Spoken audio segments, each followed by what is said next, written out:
Okay, ito mga ka-TVs King. So ito special request sa atin to ng isa nating followers na kung paano magbuo ng makina ng TVs King. So ayan, magbubuo tayo ng makina. So hindi ko na pinakita yung pagbabako nito, yung pagbubuo na lang kung paano mag-assemble ng ating makina ng TVs King. So isa followers natin na nag-request kung paano magbuo ng makina ng TVs King step by step. So ayan mga ka-TVs King yung ating tutorial. So shoutout nga pala dun sa nag-request nito, hindi ko na matandaan kung sino. So hindi ko na pinakita yung pagbabak. So yung pagbubuo na lang, yung step by step kung paano natin bubuuin itong makina ng TVs King. Okay, ito mga TVs King, umpisa na natin. So ito yung ratchet ng hand starter natin, tapos ito yung shop hand start no? So ayan, tapos meron yung shim, ito yung pinaka-washer no? So huwag nyo kakalimutan yan, may washer yan dyan sa loob niya. So tapos ilalagay na natin yan. So ayan mga ka-TVs King. Okay, ito mga TVs King, i-install natin yung shop hand start natin. No? So, dapat yung spring ng shop hand start natin ay sakto-sakto dun sa pinaka-butas niya. No? So, ayan mga TVs King. So, okay na, nailagay na natin. No? Susunod na natin dito yung ating assembly ng ating transmission. So, ito yung drive shaft. No? So, ito yung mga gear niya. So, drive shaft yan mga TVs King. So, may washer yan na maliit sa pinakadulo no. So huwag niyo kakalimutan yung pinaka-washer na yan. So ayan mga TVs King. Ito naman yung ating counter shaft. So ito yung may maliliit na gear. Yung drive shaft, so yun yung may malalaking gear. Tapos ito namang counter shaft, ito yung may maliliit na gear. So ayan, ipo-position na natin no. So bago natin i-install yan, meron yung washer dito sa counter shaft. So doon nakalagay yan sa may pinaka needle bearing no. So ayan mga ka-TVs King no. So ito yung ating plain washer doon sa ating counter shaft. So dito yung nakalagay sa part ng needle bearing no. Ilalagay nyo muna yan bago nyo install yung ating assembly ng transmission no. So yung drive shaft at yung ating counter shaft. So ayan mga ka-TVs King. Okay, ito mga ka-TVs King, sabi nyo i-install yung ating transmission assembly no. So huwag nyo kakalimutan yung washer ng ating counter shaft no. Doon nakalagay sa may needle bearing na parte no, sa ilalim. So ayan mga ka-TVs. Ito naman yung ating port gear shift alloy speed. So dalawa yan mga ka-TVs King. So yung isa dyan may roller, doon yan nakatutok sa ating drive shaft no. So kaya tinawag na low speed gear shift port. So doon nakatutok yan sa kanyang drive shaft. So ayan, yung pinakaibabaw niyan may roller yan. So huwag nyo kakalimutan yung pinaka-roller niyan. So ayan mga ka-TVs King. At isusunod na natin dyan yung high speed na port gear shift no. So may roller din yan mga ka-TVs King. So ito yan. Ito naman yung nakatutok dito sa ating counter shaft no. So ayan, tapos mayroon ding roller yan. So ayan, at isusunod na natin itong cam gear shift no. So ayan mga ka-TVs King no. So ito yung tawag dito, cam gear shift no. So kung malimit na tawag, shifting drum. So lalagyan muna natin lang is bago natin i-install no. So ayan mga ka-TVs King. Pagkalagay natin ng cam gear shift, itatama na natin yung mga port gear shift natin. Unahin natin itong pinaka high speed. So ayan, yun yung may roller. Tapos isusunod natin itong pin. Dalawang klase ang pin nito, isang mahaba, isang maiksi. So ayan mga TVs King. Tapos susunod na natin itong kabila. So sa low speed, so yung ilalim muna no. So ayan, tatama natin dun sa pinaka sabitan niya. So ayan mga TVs King no. So yung pinakaibabaw nito, ito yung may roller. Tapos yan, ilalagay na natin tong mahabang pin no? So dalawang klase ang pin yan, isang mahaba, isang maiksi. Yung mahaba dito sa low speed, tapos yung maiksi dun sa high speed nya no? So ayan mga TVs King. So may palatandaan naman yan. Pagkatapos natin ilagay yung ating transmission assembly, dapat naka-freewheeling o naka-neutral. So ayan mga TVs King no? So tapos isusunod natin yung dalawang dowel pin no? Huwag nyo kakalimutan yung dowel pin na dalawa no? So yun yung mag-guide dun sa ating pinaka gasket no. So para hindi lumihis. Tapos lalagyan natin ng grasa. Siya yung magsisilbing pandikit natin doon sa ating gasket para hindi lumihis. Okay, ito mga TVs King yung ating overhauling gasket. So kukunin natin yung panggitna at nilagyan na natin ng grasa yung ating crankcase para hindi lumihis yung ating gasket no. So ayan mga TVs. Yun yung purpose ng ating grasa, para hindi lumihis yung ating gasket. So ayan mga TVs King. At ito yung ating crankcase clutch side no? So tatakpan na natin, lalagyan muna natin lang is yung mga bearing nya no? So dalawang bearing yung pinalitan natin dito sa transmission no? So ito yung dalawang 6004 na bearing. So ayan mga TVs King no? Bago natin ilagay, so bago natin takpan. So okay, ito mga TVS King, ito i-install natin yung ating crankcase clutch side, no? So ayan mga TVS King, tapos lalagyan na natin ng mga engine bolt yan. So ayan, tatlo yan dito sa kabila, no? So tapos doon sa may part ng magneto side, doon maraming engine bolt, no? So iba-iba nga pala ang sukat ng engine bolt nito mga TVS King, no? So ayan mga TVS King, install na natin isa-isa at hihigpitan na natin yan ng isa-isa, no? So hand tight lang mga TVS King ang kailangan natin gawin dito. So ayan, hindi natin kailangan ng power tools. So hand tight lang yan mga TVS King gamit ang ating T-spanner na 8mm. So ayan mga TVS King. Okay yan mga TVS King, no? Hinihigpitan natin isa-isa yung engine bolt natin na iba-iba ang size. So ayan mga TVS King, no? Tapos isusunod na natin yung ating oil pump, no? So ito yung ating oil pump, no? So kapag cargo type, so naka-gear yan na, no? Walang kadena. Kapag old model, may kadena yon, naka-attach dun sa ating clutch housing. Dito naman tayo sa arm stopper reverse, no? So ayan mga TVS King, no? So ilalagay natin yan at may circuit lock yan, no? So maliit lang yan mga TVS King. So ayan yung tamang lagay niyan, yung arm stopper reverse, no? So ayan mga TVS King. Tapos ilalagay na natin yung lock niya, yung circuit na maliit, no? So ayan, huwag nyo kakalimutan yan para hindi bumitaw. So ayan mga TVS King, okay na, na-install na natin yung arm stopper reverse, no? Dito naman tayo sa pin ng index star, no? So ayan, dalawa yan mga TVS King, nakadalagay yan dun sa dulo ng ating cam gear shift, no? So ayan mga TVS King. Ilalagay natin ng dalawang pin, so ilalagay na natin itong pinaka index star, ito yung tawag dyan mga TVS King. Yung tamang lagay niyan yung nasa ibabaw niya ng gear, no? So ililis lang natin ng konti itong ating stopper com. So ayan, may arrow yan at dyan natin natatapat mamaya yung gear shift shaft, no? So ayan mga TVS King. Okay, ito mga TVS King, dito naman tayo sa gear shift shaft, no? So ayan, may tamang lagay din yan mga TVS King, no? So kapag nagkamali kayo ng lagay nito, malamang sa malamang nasasabit ang inyong cambio, no? So ayan, may pinaka-arrow yan, itatapat na yan natin doon sa arrow ng ating index star, no? So may arrow din yung ating index star na kailangan pagtapatin natin yan. So ayan yung tamang lagay niyan, no? So ilalagay na natin mga TVS King, no? So kung mapapansin nyo, may arrow yung ating pinaka index star. So pagtatapatin natin yan ng tapat na tapat. So ayan mga TVS King yung tamang lagay niyan. So install na natin mga TVS King, no? So kailangan magkatapat talaga yung arrow ng ating index star at yung gear shift shaft, no? So ayan mga TVS King, so magkatapat yan. Isusunod na natin ilagay itong retainer arm reverse mga TVS King. So ayan, pagkalagay natin ng stopper reverse, ilalagay na natin yung plate stopper, no? So ayan, yung pinaka plate stopper reverse. So ayan mga TVS King. Okay, ayan mga TVS King, no? Dito naman tayo dadako sa piston, sa cylinder block assembly, no? So i-install natin yung kanyang piston ring, yung piston. So ayan, at yung snap ring, no? So sisiguraduhin natin na nakapasok lang mabuti yung kanyang snap ring. Tapos iayos na natin yung piston ring, iayos natin ang lagay. So ayan mga TVS King. Okay, ito mga TVS King, lalagyan na natin ng konting langis yung ating ring at itong ating cylinder block bago natin i-install. So ayan mga TVS King. Okay, ito mga TVS King, lalagyan na natin yung kanyang cylinder block assembly, no? So ayan, itatama natin yung kanyang mga piston ring, so para hindi mabali, no? So ingat-ingat lang mga TVS King, no? So ayan, pagkatapos natin yan, ilalagay na natin yung dalawang engine bolt dito sa gilid. So higpitan na natin yung mga TVS King gamit ang ating T-spanner, no? So dalawa yan dito sa gilid, no? So tapos ipapainal natin ng ating offset, no? Dahil hindi siya madukot masyado. Ilalagay na natin tong chain guide, no? So ito, yun sa unahan. So ayan, nakalagay, nakatama dun sa ilalim. So ayan mga TVS King. Tapos lalagay muna, pasamantala natin yung kanyang magneto. Ayan, naka top dead center yan. So ayan yung timing mark niya. Ayan, ibig sabihin niya naka top dead center na yung ating piston. So ayan mga TVS King, no? So tapos ilalagay na natin tong pinaka cylinder block gasket, no? So ayan mga TVS King. Okay, ito mga TVS King, susunod na natin itong pinaka-cylinder head, no? So ayan, isasalpak na natin yung pinaka-cylinder head pagkatapos natin lagyan ng gasket, no? So tapos dito, pagkalagay natin yung cylinder head, may dalawang hex nut yan dito sa gilid, sa parting kanan, no? So hex nut na 6mm yung size niyan mga TVS King, pero ang spanner niyan 10mm. So ayan mga TVS King, no?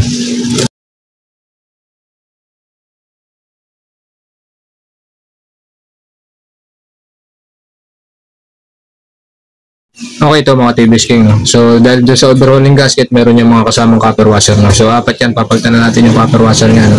So ayan, apat dito sa kanyang cylinder head, no? So tigi-tigisa yan. Okay, ayan mga TVS King. Pagkalagay natin ng apat na copper washer, so ito dito naman tayo sa tatlong hex nut at saka isang dome nut, no. So yung dome nut dito yung nakalagay sa pinakaitaas, no, sa kaliwa. So ayan, dito dumadaan yung langis mga ka-TBS King, no. So kaya diyan nakalagay yung dome nut para hindi tumagas ang langis. So ayan mga ka-TBS King yung purpose niya, no.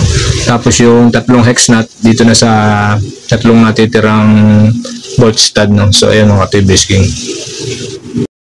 Okay, mga TBS King, no? So ilalagay na natin yung kanyang tatlong hex nut at saka yung isang dome nut, no? So yung dome nut dun sa pinakaibabaw sa kaliwa, no? So tapos ihigpitan na natin yan.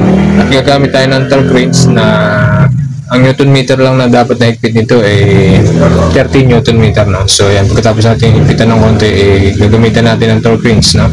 So 30 newton meter ang gagamitin natin dyan. So ayan mga TBS King, no? So higpitan natin isa-isa. So ayan mga TBS King, pagkatapos papalitan na natin ng kanyang steering camshaft, no. So dahil na-damage yung kanyang steering camshaft, so medyo mahirap humanap ng ganitong mga steering, no. So bihirang-bihira. So ayan, dito yan nakalagay mga ka TBS King, no. So yan yung steering camshaft. So ayan mga ka TBS King, diyan natin nilalagay yan mga ka TBS King dahil yung kanyang steering nagkaroon ng damage, no. So ayan, dahil nabasag yung kanyang bearing sa camshaft. Okay, ito mga TBS King yung camshaft, no. So ayan, lalagyan na natin yung camshaft, no. So para ayan, smooth na smooth yan, bagong camshaft yan. Lalagay muna natin itong pinaka tensioner guide. So ayan mga TBS King, no. So ito yung tensioner guide bago natin ilagay yung timing chain, no. Tapos ihigpitan na natin, no? So ayan mga TBS King, ilalagay na natin yung ating timing chain. So ayan mga TBS King, no? So shoot natin dito sa gear timing sprocket dito sa crankshaft. So tapos ito yung ating sprocket com, no? So ayan mga TBS King, ito yung marking yan mga TBS King. Turo ko sa inyo kung paano itapat yan mga TBS King, kung paano i-timing yan. So pagkalagay natin dito sa ating timing sprocket yung timing chain, so ayan yung marking yan. So dapat pantayan dito sa may cylinder. Tapos itong camshaft, kukunin natin yung dowel dun sa luma na yung camshaft at i-install na rin natin. So itatapat natin yung mga TBS King. So ayan mga TBS King, yung mga simple tips sa pagbubuo ng ating makina ng TBS King. So ayan mga TBS King. Okay, yan mga TBS King, yung eksaktong timing yan mga TBS King, no? Yung linya na yan. Pagkalagay natin ng sprocket camshaft, so itong washer na isusunod natin, no? So dapat matatakpan niya yung pinaka-dowel ng ating camshaft, no? So tapos may dalawang hex screw yan mga ka-TBS King. So 10mm ang panghigpit yan mga ka-TBS King, no? Okay yan mga TBS King, no? So ilalagay na natin yung dalawang hex nut. So 10mm ang panghigpit yan mga TBS King, no? Pagkalagay natin, hihigpitan na natin ng gamit yung ating deep socket na 10mm. So ayan, hihigpitan natin parehas yan. At pagkatapos natin higpitan yan mga ka-TBS King, itutupin na natin yung pinaka-washer, no? So ayan mga TBS King, gamit ang plies. So magkabila din yan, tutupin natin yung pinaka-washer para mag-lock dun sa ating hex nut. So ayan mga TBS King, tapos ibabalik na natin sa timing yan. So ayan mga TBS King, no? Dito na tayo sa clutch side, no? So ito yung washer, no? So washer muna, tapos yung spacer clutch, no? So ayan, at isusunod na natin yung wood drop key din yung sa primary driving gear, no? So ayan, lalagay na natin yan bago natin ilalagay yung primary drive gear, no? So ayan mga ka-TBS King, patawban lagay niyan, no? So ayan mga TBS King. Okay, ito mga TBS King, no? Pagkalagay natin ng primary driving gear, so ilalagay natin ng washer, tapos yung 22mm na nut, no? So ayan mga ka-TBS King, ito yung nut niya, 22mm yan. So ayan mga ka-TBS King. Dito naman tayo sa clutch assembly. So ito yung clutch assembly niya, no, mga TBS King. So install na natin unahin natin yung pinaka-clutch housing, no? So ayan mga TBS King, no? Lalagyan muna natin ng konting langis yung pinaka-loob. Tapos itatama natin dito sa gear ng ating oil pump para hindi mabasag, no? So ayan, kailangan sakto-sakto yan bago natin idiin.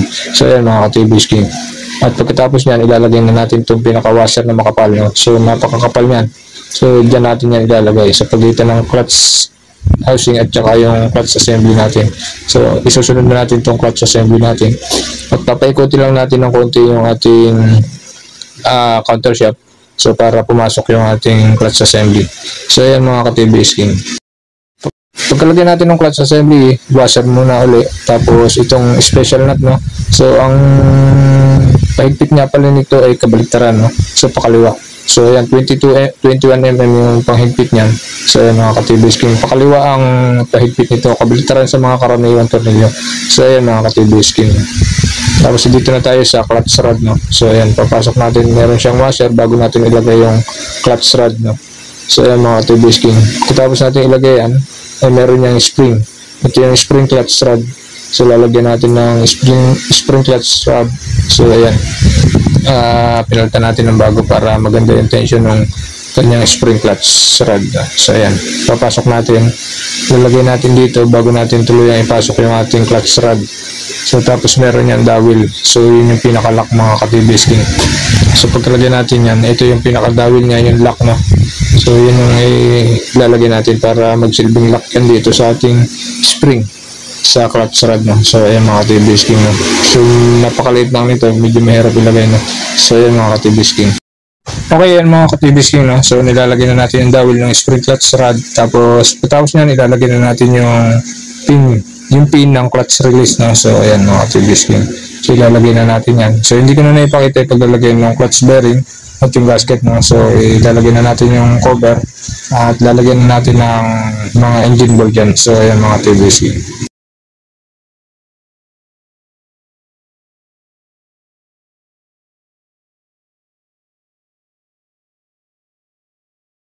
Pagkatapos natin higpitan itong mga engine bolt na ito, mga ka-TBS King, doon naman tayo sa may part ng magneto side, no?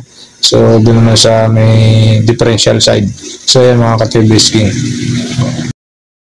Okay ito mga TBS King, dito naman tayo sa differential side, no? So ayan mga TBS King. Sa pag-install naman dito, ito may washer dito sa may pinaka drive shaft. So makapal din washer yan. Tapos ilalagay na natin yung spring ng ating starter shaft, no? So ayan, meron niyang guide para mailagay yung mga TBS King. So ayan yung butas. So dyan natin itatapat yung pinaka pansabit ng ating spring starter shaft, no? So tapos ito pinaka guide ng ating spring starter shaft, no? So ayan mga TBS King. Pagkalagay natin yan, isasabit na natin yan mga TBS King.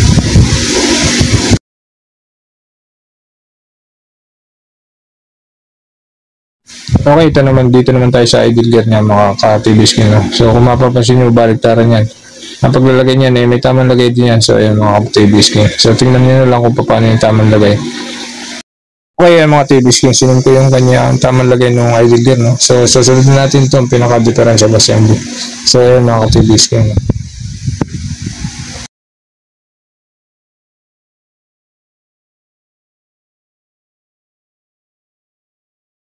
Okay, mga TBS King, bago natin ilagay yung gasket, lalagyan muna natin ng grasa. So ayan mga TBS King, tapos susunod na natin itong pinaka-gasket ng ating differential side, no? So bago natin takpan. So ayan mga TBS King.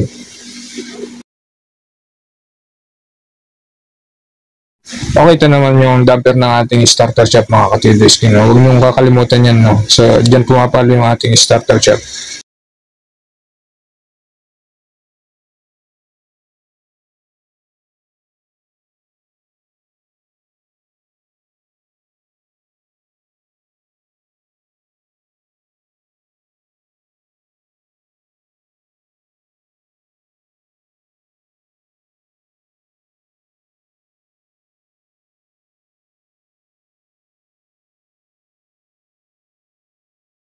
Okay, ito naman yung ating switch gear position contact, no? So ayan mga ka-TBS King, may spring yan, huwag mong kakalimutan yung spring yan mga ka-TBS King. Okay, ito mga TBS King, ilalagay na natin yung gear shift position switch. So ayan, may dalawang engine bolt yan mga TBS King.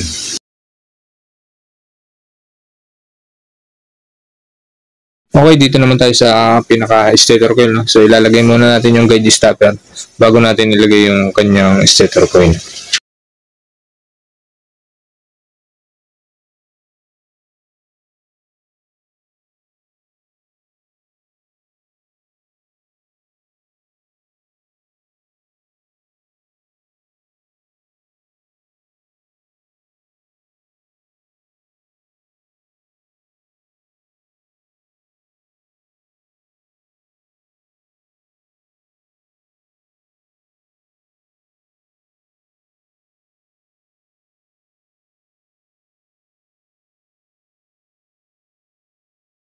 Okay yan mga ka-TBS King, no? Balik na tayo dito sa cylinder head. Tatakpan na natin yan mga ka-TBS King, no? So hindi ko na pinakita yung paglalagay ng plug. So yung plug na yan ay yun yung kulay itim, no? Na bilog. So, tapos tatakpan na natin yung pinaka-cylinder head at lalagyan na natin ng mga engine bolt uli yan mga ka-TBS King, no? So meron dito ng 4 na engine bolt na mahaba. Meron mga copper washer yan mga ka-TBS King, no? Yun yung tatandaan nyo. Apat na engine bolt yan na merong copper washer.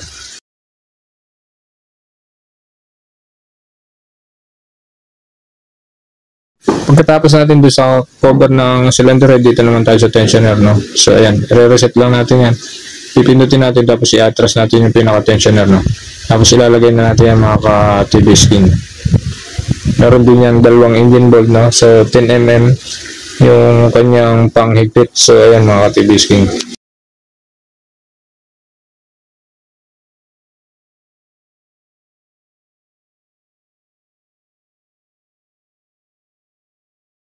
At lalagyan na natin ng o-ring yung pinaka-tensioner, tapos ito yung pinaka-spring niya, no? So ito yung pinakanat niya, yun yung nagtutulak doon sa ating tensioner sa loob para maitulak niya yung kanyang tensioner guide para mahapit yung ating timing chain, no? So ayan mga ka-TBS King.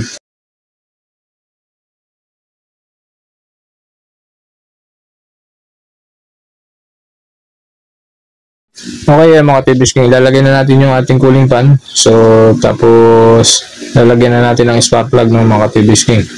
So ayan mga TBS King, yung ating tutorial tungkol dito sa pagbubuo ng ating makina ng TBS.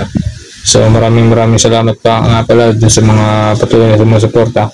At salamat din pala doon sa ating followers na request ko pa paano magbuo ng makina ng TBS King, no? So hindi ko na ipapakita yung ibang detalye, yung pagkakabit na lang naman ng cover at saka yung kanyang plans.